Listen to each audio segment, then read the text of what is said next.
From Pacifica, this is Democracy Now! The big question was, how are we going to know that it's you? We know nothing about you. We don't know how old you are, what you look like, or what your race is, or even your gender. And he said, you'll know me because I'll be holding in my left hand a Rubik's Cube. And so he walked in, was holding a Rubik's Cube, came over to us, introduced himself, and that was how we met him. The inside story of Glenn Greenwald's first meeting with NSA whistleblower Edward Snowden in Hong Kong. And as the British spy agency GCHQ is sued for turning mobile phones into surveillance devices, Glenn Greenwald talks about the Pulitzer Prize and the corporate media's response to his reporting. We knew that once we started publishing not one or two stories, but dozens of stories, and we were going to continue to publish until we were done, which is still our plan and still what we intend to do, that not just the government, but even fellow journalists were going to start to look at what we were doing with increasing levels of hostility and to start to say, this doesn't actually seem like journalism anymore because it's not the kind of journalism that they do. It doesn't abide by these unspoken rules that are designed to protect the government. Today, part 2 of our special with Glenn Greenwald on No Place to Hide, Edward Snowden, the NSA, and the U.S. surveillance state. All that and more coming up. Welcome to Democracy Now!, democracynow.org, the War and Peace Report. I'm Amy Goodman. The Nigerian government has reversed its rejection of talks with Boko Haram militants on freeing the nearly 300 kidnapped schoolgirls held captive for over a month. On Tuesday, Nigerian Special Duties Minister Taminu Tarakai said he's open to negotiations, including over the girls' fate. The Nigerian government had previously dismissed an apparent offer from the Boko Haram to free the girls in return for the government's release of the group's jailed members. In Washington, D.C., White House Press Secretary Jay Carney confirmed U.S. forces are flying surveillance planes over Nigeria in a bid to find the girls. Carney also voiced opposition to ransom talks with the Boko Haram, but said the U.S. will follow Nigeria's lead.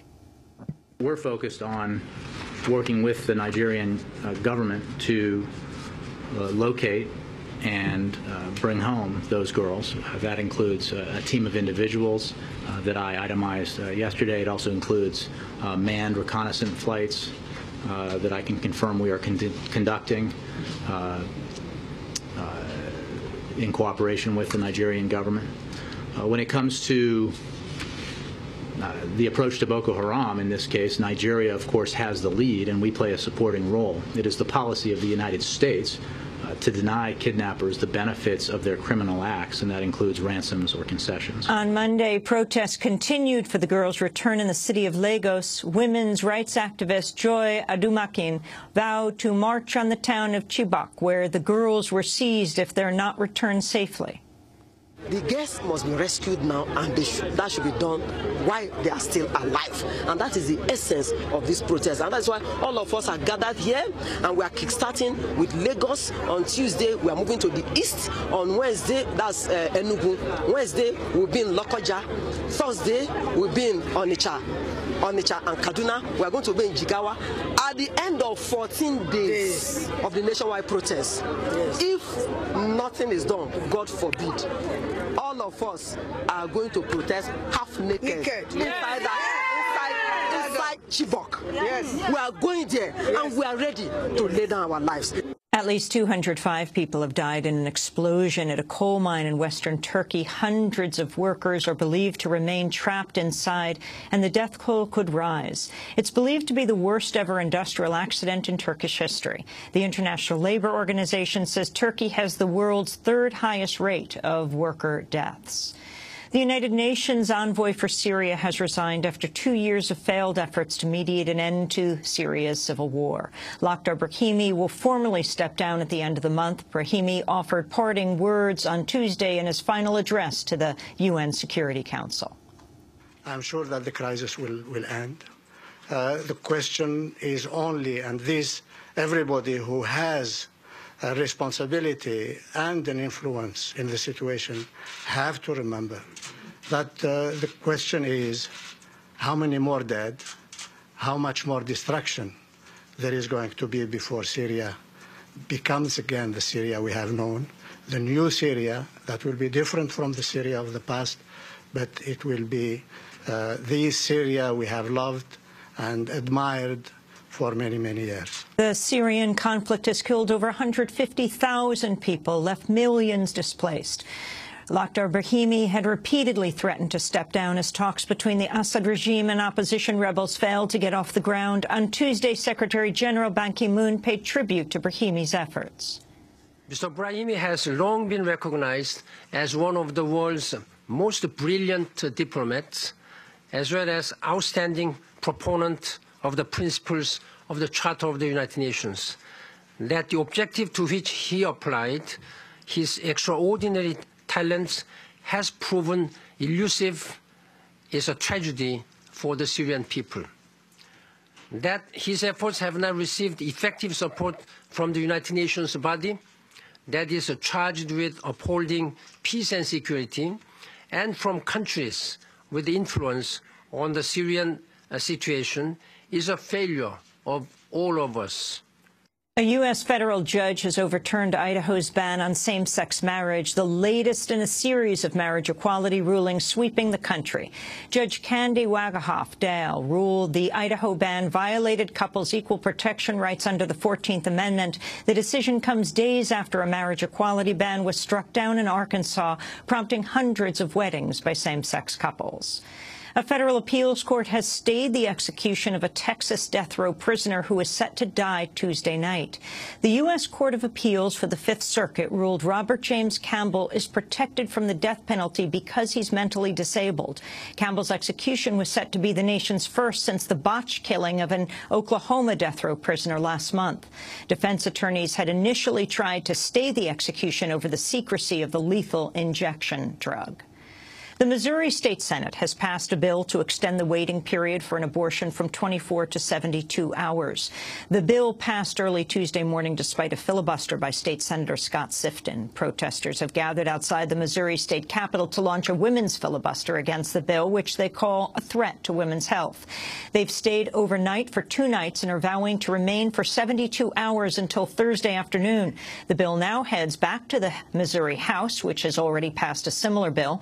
If it's enacted, Missouri would become the 3rd state with a 3-day waiting period, along with Utah and South Dakota. Democratic Congressmember John Conyers of Michigan could be left off his district's upcoming primary after failing to gather enough signatures. The Wayne County elections clerk, Kathy Garrett, says Conyers is over 400 valid signatures shy of the 1,000 needed to get on the August ballot. Garrett says Conyers' petition falls short because he didn't collect enough signatures from registered voters. The ACLU has filed a lawsuit challenging that requirement. If the ruling stands, Conyers could run as a write-in candidate. First elected in 1964, Congressman Conyers is the House's 2nd longest-serving incumbent. In New Jersey, Councilmember Ras Baraka has been elected mayor of Newark, the state's largest city. Baraka is the son of Amiri Baraka, the legendary African-American poet who died earlier this year. Ras Baraka addressed a victory rally of supporters Tuesday night. We need to bring the city back together again. We choose hope, not fear. We choose transformation, not cynicism. Today is the day that we bring every ward together, that we create neighborhoods in one city. Ras Baraka follows the 2-term mayor Cory Booker, who stepped down last year after becoming a U.S. senator. The International Criminal Court has reopened a preliminary investigation of war crimes allegations against British troops in Iraq. 2 European human rights groups have filed complaints on behalf of dozens of Iraqis, alleging 60 unlawful killings and over 170 cases of torture and abuse. Britain's the first Western country to face a preliminary probe at The Hague. The U.S. is immune scrutiny because it's not a court member. The National Football League's first openly gay player was formally introduced on Tuesday, days after making history with a selection in the league's collegiate draft. Michael Sam was drafted by the St. Louis Rams months after coming out publicly. At a news conference with his new team, Sam was asked to offer advice in light of the obstacles he faced to coming out. Michael, what's the message that you have for anyone that might be dealing with their own personal struggle, whatever it may be, and they're looking for the courage and the inspiration to just face it head on. It's okay to be who you are, whether you're gay, straight, black or white. It's okay to be comfortable in your own skin. The peace activist and radio commentator Acie Byrd has died at the age of 77 following a battle with cancer. Acie Byrd was among an estimated 250,000 U.S. military personnel exposed to radiation from U.S. nuclear tests that took place from 1945 to 1962. He was exposed to hydrogen bomb testing in the mid-50s in the Pacific. He became a leading advocate for fellow atomic veterans, calling for health care compensation and a comprehensive test ban treaty. In 1977, Byrd was one of the founding members of Pacifica Station WPFW in Washington, D.C., where he served as a local and national commentator and board member for many years. And the Swedish filmmaker Malik Bendjelloul has died at the age of 36. Bendjelloul won the Best Documentary Academy Award last year for his debut film Searching for Sugar Man, about the U.S. musician Rodriguez. And those are some of the headlines. This is Democracy Now!, democracynow.org, The War and Peace Report. I'm Amy Goodman.